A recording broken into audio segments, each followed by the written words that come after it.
Hello, lovely people out there. Hello, good afternoon, friends and loved ones out there. How are you all doing?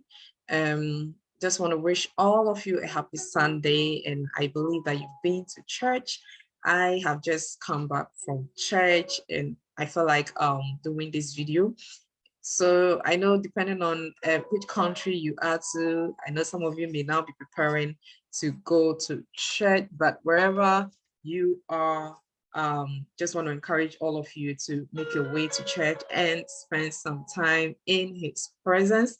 And I'm just making this video to encourage someone out there who feels like giving up. Yes, today I was having a quiet time, and I was inspired by the story of Hannah, and I felt like I should come and encourage somebody today. When you look at the ancient Israel, you realize that having a lot of children was seen as a blessing. And so in that time, being childless was a very big issue. It was very humiliating. So for Hannah, being in that dispensation and being married to Elkanah, First Samuel chapter 1, when you read it down to the verse 28, you read the whole story about Hannah. And so having a rival who does not only have children, but who also mocks at you with her children can be very humiliating and can be a big deal, even in this era, okay? But the Bible said that Hannah did not allow her circumstances to stop her from believing God for a child. And if you read the story, you realize that most often she will go to Shiloh to go and pray to God and cry out to God, to the point that the Bible says that only her lips was moving. And so the priest, Eli, told that she was actually drunk. And she said that, look, I am not drunk. So the priest then now said a prayer that may God grant her her heart desire, and that she had a child called Samuel, who later became a judge. So it's a long story, but I believe that most of you know the story of Hannah. And so I am using this character to encourage anybody out there who also feels like you have come to your limits, who also feels like you have been believing God and you have been praying to God and it looks like nothing is happening. Look, the point where you give up, or anytime you pray and you feel like, no, enough is enough, God is not moving, let me give up, that is actually the point where your breakthrough is coming. And so I know that we are in an era where things are hard. We have economic crisis all over the world.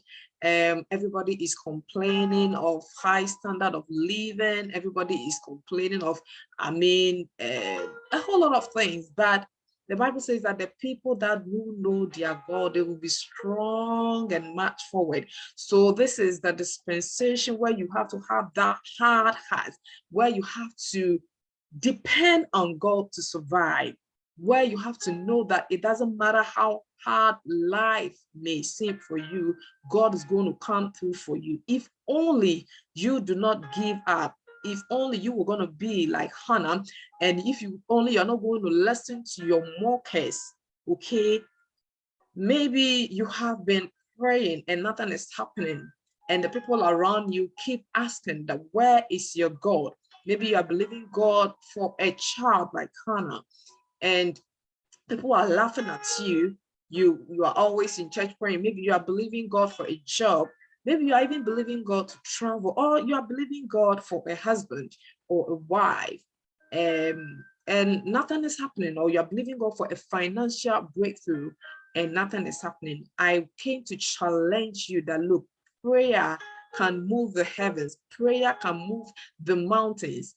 Pray without ceasing, as the Bible says in 1 Thessalonians chapter 5, verse 17. Pray without ceasing. Don't give up. Don't look at anybody who is laughing at you. Don't look at the circumstances around you, because God's timing is not you and I, our timing. When your time is up for that breakthrough, trust me, no one can stop you.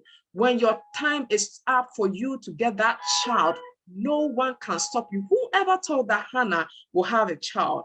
Whoever told that a barren woman? Do you know that Hannah did not only have Samuel because she honored her promise to God? When you read the story very well, you realize that she also gave birth to 3 more sons.